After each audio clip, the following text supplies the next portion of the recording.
Christine Goodell's personal motto is, never take up your child's offer to smell his hand. The most important thing in her life is family, and phone calls with her mom get her through her days. This is Christine Goodell reading, Dear Kim.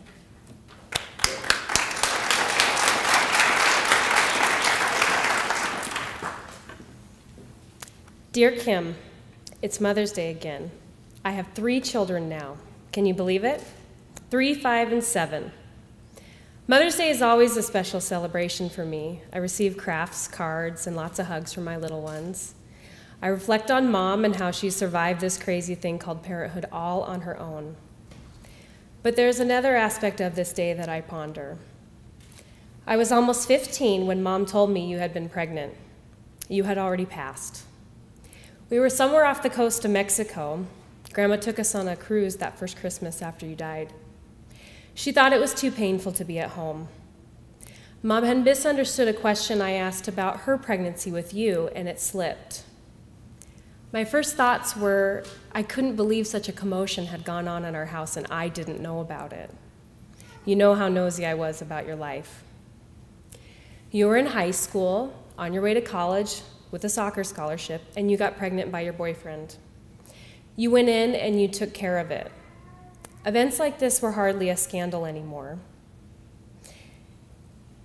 I was sure I would have done the same thing, but I noticed it was hard for Mom to tell me.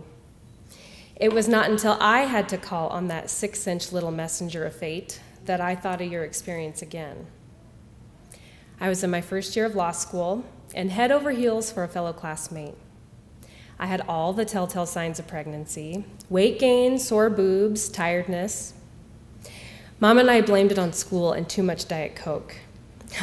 No, there was no waiting 5 minutes.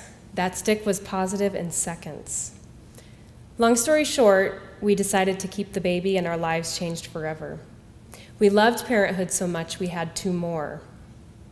This wonderful experience of being a family brings up feelings in me that have just begun to emerge. I don't believe time heals. I think time and experience change your perspective. Motherhood for me has widened my grief for you. Until I had my own children, I thought I was just living without my sister. But I realize now I lost a mentor, a friend, a safe and unconditionally loving person to whom I could confess my deepest thoughts to without judgment. My children lost an aunt and cousins. Mom lost her daughter, her firstborn child.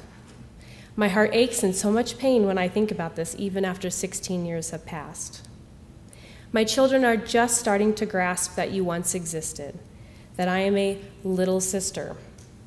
It's hard for them to wrap their brains around. Even my husband has only known me as an only child. I think about your unplanned pregnancy. Did you break out in hives like I did when you found out? Did you consider keeping the baby? Did you consider the impact of your decision on other people? Of course you didn't. You were still a child yourself. Damn it, I'm angry. You were supposed to tell me the tricks of parenting and pass down maternity clothes to me. You were supposed to answer the phone in the middle of the night if I had questions. You were supposed to tell me parenthood was relentless, but the most fulfilling thing I'll ever do. Together, we were supposed to poke fun at Mom and her past parenting blunders and laugh about the hideous haircuts she used to give us. I can't help but imagine if you had made a different choice about your pregnancy, you wouldn't have driven in the middle of the night to that campsite. You would have been at home with your baby. You would have not fallen off of that cliff. You would have been catching all the sleep you could because you knew your baby would wake at any minute. Instead of talking about your short life at your memorial, we would have gathered round a chubby baby diving with both hands and feet into his first birthday cake. Instead of spreading your ashes in the Green River, we may have someday taught our children how to fish there. Today, your child would be old enough to babysit my children, and I have no doubt we would be best friends.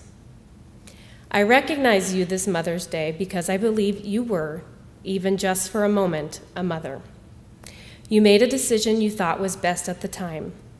And isn't that what motherhood is? trying to make the best decisions we can with what we know. A lot has changed since the last time I saw you. I've learned how to drive a car, had wild times in college, graduated from law school, married my soulmate, and sent my firstborn to elementary school.